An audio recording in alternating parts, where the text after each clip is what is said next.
Hey, it's 2016. That means it's obviously time for everyone to start playing New Year Marketing Buzzword Bingo. Already a lot of them floating around. You get the year-end stories, you get the New Year predictions, but really, in the end, what does it mean to you? And here's some I see that are going to be huge this year as far as the actual marketing terms, but really understanding what does it actually mean for what you're doing on a day-to-day basis. The first word you're starting to see a lot of, and I think you're going to hear more and more of, is customer experience. And really, what they mean is, hey, traditional marketing just isn't going to work the way it used to. And so, what you're trying to do is provide such a great, awesome customer experience that people tell their friends and more people come to you. Funny thing, that really resembles word of mouth and brand advocacy, but it becomes important. So, delivering the experience beginning to end and getting your customers to talk about you. The key to doing this is people understanding and how to do that advocacy piece and doing it authentically. That leads really into the next word. You're hearing more and more and more about influencers. And even today, I think either Smart Brief Media Post had something that resembled an article I wrote that was published a few months ago on celebrity influencers. And what does influencer really mean?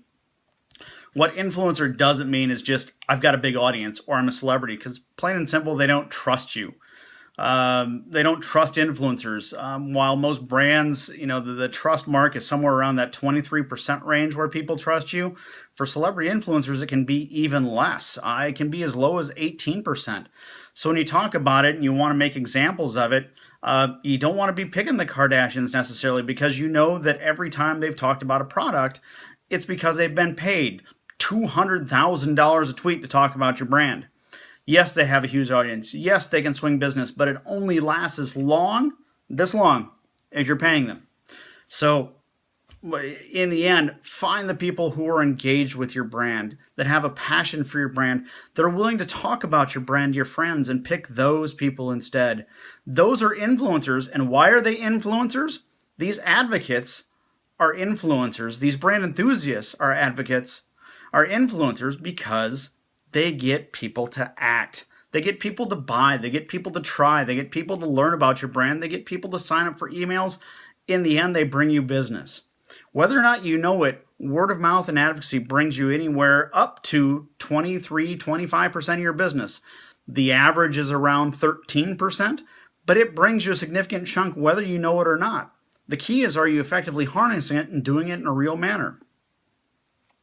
The next word you're starting to hear really catch on, and I find it even more annoying than many others, is the concept of tribe. And it's always tied to millennials and the way that they're acting when it comes to consumer behaviors and things like that. Here's the thing. First off, rethink what you think about what it defines millennial. If you ask most people, they think it's 18 to 24 or something to that effect. They're picturing people just in high school, just out of college, very young adults, whatever. The reality is, it is the group under 35 at this point. They have purchasing power. They have life changes in career and family and all those things, but they have the same issues when it comes to trust and how they approach marketing. And here's where that word tribe comes in.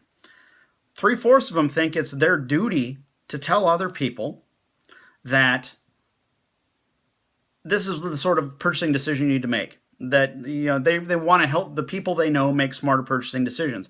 They're not swayed by advertising. Only 1% of them say that a compelling ad will actually sway their trust in a brand. So how do they find out about it? Well, they look to see what their friends are saying on social media. What are they writing about on their blogs? What are they posting pictures about on Instagram? What are they saying on Facebook? And they make purchasing decisions off of that. So when people say tribe, it's the millennials sharing recommendations with their tribe. Let's lose the buzzword speak.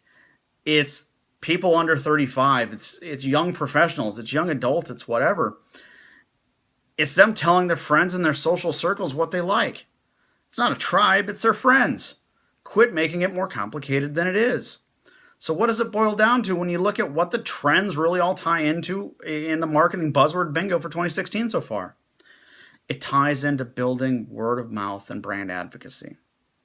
It ties into getting the people who are willing to talk about your brand and the people who want to share the story of the experience you've provided that they share with other people, and because it's shared by someone they know and they trust, they act on it. They act on it many times more. There's a reason that word of mouth impression is worth 200 times or up to 200 times what a paid one is. It's because it might actually get someone to buy something, where the crap you're putting out otherwise doesn't. So when you look at what your strategy should be for 2016 and what a key component of it is, if it doesn't involve building word of mouth and building brand advocacy, either employee, consumer, both preferably, you're going to have an uphill battle. And it's not just the buzzword bingo telling you that. It's what's really happening in the world. People share recommendations that other people trust and they buy because of it. Hard part now is figuring out how to do it. Talk to me. We can make that happen. Thanks.